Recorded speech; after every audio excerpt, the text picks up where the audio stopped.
네, 안녕하세요. 오늘은 매력 잡음, 에피소드, 마지막 할 에피소드를 하게 될 그런 날입니다. 자, 그럼 시작해 보도록 하겠습니다. 광고업과 마케팅 업종이 거듭 일깨워 주는 것처럼 성은 잘 팔립니다.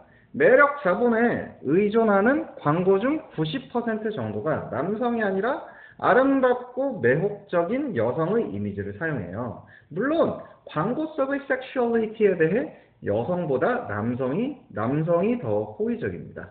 섹스 그 자체가 없더라도 세상의 이성의 남성들은 매력 자본이 많은 여성들과 함께 자리하기 위해 상당한 액수의 돈을 쓸 준비가 되어 있어요. 에로틱한 여성에 대한 여성의 수요는 너무 제한된 나머지 거의 눈에 보이지 않습니다. 일례로 여성에게도 동일한 서비스를 제공하는 호스트바가 일본에 생겼지만 크게 인기를 끌지 못했어요. 이러한 경향은 전 세계 어디나 비슷한 듯해요. 성산업에 종사하는 여성은 능력도 모자라고 달리 선택할 일이 없다는 오해가 널리 퍼져 있어요. 이는 전혀 사실이 아닙니다. 학생과 고학력자 등 아주 다양한 여성들이 인생의 특정한 단계에 우연한 기회를 통하거나 일시적으로 이 일에 종사해요. 돈으로 성적 해방감만 사는 남자들은 거의 없어요.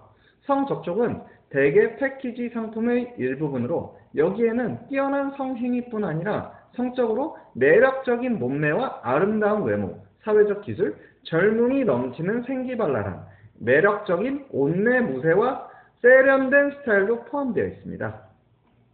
상업적인 성산업에 대한 다수의 연구는 암묵적으로 저자가 도덕적 순수함과 전통을 존중한다고 강조하면서 성산업을 비정상적인 요소를 보여주는 예로 취급하는 수준을 벗어나지 못합니다.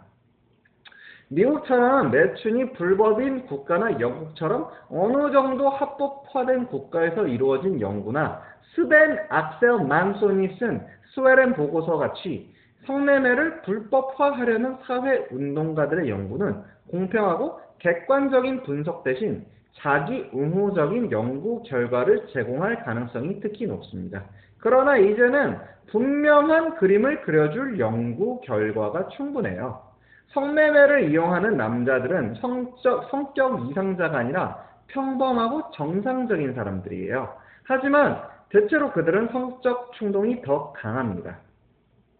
남자의 섹스 결핍은 성서비스와 온갖 종류의 에로틱한 영웅에 대한 수요가 발생하는 이유 중에 단연코 가장 중요합니다. 현재 배우자가 없는 남성에게는 매춘부를 찾아가는 것이 섹스 없는 생활에 대한 간단한 해결책이며 데이트에 돈과 시간을 들였는데도 상대 여성이 섹스에 관심이 있을지 확실하지 않은 상황에서 여자친구의 환심을 사서 유혹하는 방법을 대신할 수 있는 효율적인 방법일 수 있어요.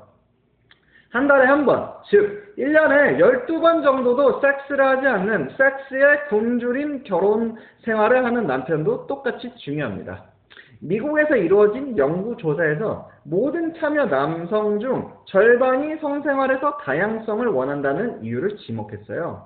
이탈리아인들의 성생활 조사 보고서에 따르면 다양성에 대한 요구가 불륜의 주요한 요인이라고 해요. 전문적인 성서비스에 대한 수요가 발생하는 또 다른 원인은 이기적인 섹스 혹은 당장에 해치우는 섹스를 선호하고 그러한 섹스에 돈을 지불할 용의가 있기 때문이에요. 이러한 섹스에서는 설득이나 협상이 필요 없고 같은 것으로 보상하지 않아도 자신이 원하는 것을 얻습니다. 성서비스 중 여자친구를 사귀는 경험을 선택할 때 남자들은 매력 자본 전체를 구입합니다. 그들은 훌륭한 몸매를 바라보고 쳐다보기 위해 아름다운 얼굴을 보기 위해 자신보다 20살, 심할 때는 30살 어린 여성이 미소로 반겨주는 상황을 경험하기 위해 돈을 치러요. 자신의 매력 자본을 이용하면서 살아온 여성은 훌륭한 남자든 역겨운 남자든 남자를 다룰 때 특히 자신감을 얻어요. 여성들의 사회적 기술은 더욱 발달하기 때문에 다양한 상황과 사람들을 다룰 수 있어요.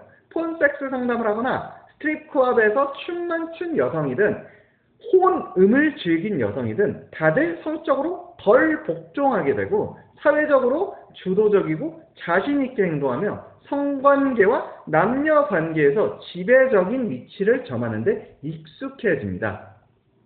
빅토리아 시대의 매춘에 대한 연구는 놀랍게도 여성의 독립적인 성격에 주목해요. 빅토리아 시대에 복종적이던 대부분의 영국 여성과는 대조적으로 파트타임으로나 주기적으로 몸을 팔던 여성들은 순종을 모르고 독립적이고 도전적이었으며 심지어 공격적이기까지 했어요.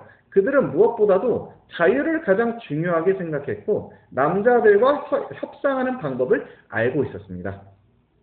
사람들은 스웨덴을 비롯한 스칸디나비아 국가들이 이제껏 광고되었던 것처럼 현대 여성의 이상향이 아님을 알고 종종 충격을 받는다고 저자는 얘기해요. 실제로 스웨덴 남녀의 급료 차이는 유럽 평균 수준이고 직업의 성차별은 OECD 국가들 중 가장 심하다고 해요.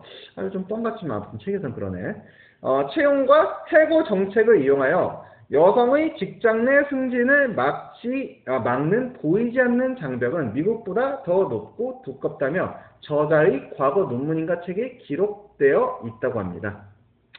일부 학자들은 왜 더 많은 여성들이 특히 성적 충동이 가장 강하고 남자에게 가장 매력 있게 보이는 35세 이전에 에로틱한 여흥을 팔지 않는지 궁금하다고 해요. 그 대답은 가부장적인 남자들이 여성을 성모 마리아와 창녀로 이분하여 여성이 잠시라도 상업적인 성활동을 하지 못하게 하고 성매매 자체를 욕되게 만들기 때문이에요. 하킴은 매력 자본이 지닌 가치를 최대한 이용한 사람들이 개인적인 이익을 위해 자신의 인적 자본을 이용하는 사람들만큼 매력 자본을 최대한 이용하는 사람들이 왜 똑같이 존경받지 못하는지 그 이유를 알 수 없다고 합니다. 니콜로 마키아벨리는 이미 1527년 그의 저서이자 명작, 아무튼 이 군주론에서 모든 사람들이 겉으로 보이는 당신의 모습을 보며 당신의 진짜 모습에 간섭하는 사람은 소수에 불과하다. 그리고 그 소수의 사람들은 국가의 위엄을 갖추고 보호해주는 다수의 의견에 감히 반대하지 못한다. 라고 말했습니다. 그는 통치자의 중요한 조건이 좋은 옷을 통해 자질이 훌륭해 보이는 것이라는 점을 분명히 밝혔어요. 현대의 고용법에 따르면 고용주는 복장 규정을 구체적으로 지정할 수 있는 권리가 있습니다. 현대 산업, 호스피탈리티 비즈니스에서는 90%가 넘는 고용주들이 종업원의 복장 규정을 결정합니다. 직장을 포함한 모든 사회적 상황에서 의복 규칙을 제대로 지키는 행동은 다른 전문적인 기술과 똑같은 방식으로 보상받아요. 실패한 경우에는 처벌을 받죠. 직장에서 매력 자본을 보여주려면 일반 사람들이 생각하는 것보다 훨씬 더 세심한 배려가 있어야 하며 제대로 하지 못했을 때 받는 처벌은 가혹할 수 있어요. 아름다운 사람들은 유명인이 될 수 있어요. 유명인들은 무엇을 하든 돈을 벌고 때로는 아무것도 하지 않아도 돈을 벌어요. 힐튼 호텔의 상속녀 페리스 힐튼이 현대 유명인의 전형적인 예입니다. 그녀는 어떤 업적 때문이 아니라 유명하기 때문에 유명해요. 어찌 보면 유명인의 역할은 단순히 사람들 눈앞에 나타나 존재하는 것이에요. 저자 하킴이 생각하는 유명인들의 역할은 가십거리를 제공하고 올바른 행동에 대한 도덕적 논쟁을 불러일으키는 것이에요. 매력 자본은 돈처럼 세계적으로 유용한 자산이 되지는 못할 것이에요. 하지만 유명인의 지위는 공적인 삶의 모든 영역에서 매력 자본의 경제적인 이익을 크게 늘려줍니다. 다른 어떤 집단보다도 유명인들이 자신의 매력 자본을 키우고 유지하는데 더 많이 투자하는 것은 이해할 만합니다. 매력 자본을 이용하는 일은 그 자체로 하나의 직업이 될 수 있어요. 대체로 매력 자본은 직장을 구하고 승진이나 임금 인상을 노리는 노동자들에게 약간의 이점을 제공해요. 그러나 성공의 각 단계에서 축적되는 근소한 우위는 노동시장에서 수십 년을 지내고 나면 매우 커질 수 있어요. 매력의 장기 이익은 특정한 직장을 얻거나 그 일자리가 의미하는 여러 가지 기회를 보상으로 얻는 단기적인 이익보다 훨씬 큽니다. 양성평등에 대한 급진적인 페미니스트의 웅변은 가부장적인 관념과 가치관의 이의를 제기하기보다 도리어 그것을 강화했어요. 그 둘의 공통점은 여성의 성적 독립과 에로틱 파워, 심지어는 섹슈얼리티 자체에 뿌리 깊은 문화적 반감을 보인다는 점이에요. 섹슈얼리티와 돈은 돈과 사랑만큼이나 따로 떼어놓을 수가 없습니다. 평범한 삶에는 그 모든 것이 서로 결합되어 나타나요. 청교도적인 앵글로색슨계 문화는 섹슈얼리티와 돈을 결코 편안하게 받아들이지 않았고 그 둘은 자기 기만과 이중사고의 불쾌한 혼미함을 형성했어요. 예를 들어 사람들은 혼전 계약을 실용적인 필수품이라기보다 부적절한 것이라고 자주 반대합니다. 프랑스인들은 어떤 민족 못지않게 낭만적이지만 프랑스 법은 모든 부부가 결혼 전에 각자의 자산을 합칠 것인지를 결정하고 부부간의 경제적 계약을 자세히 적을 것을 요구해요. 정말 참 프랑스 법이라던가 이런 결혼에 관련된 전반적 문화, 제도 이런 것들을 들으면은 전 참 프랑스 사람들이 정말 선진국이다. 나라도 참 선진국이고 여러 가지 제도가 참 존중이 될 수 있구나.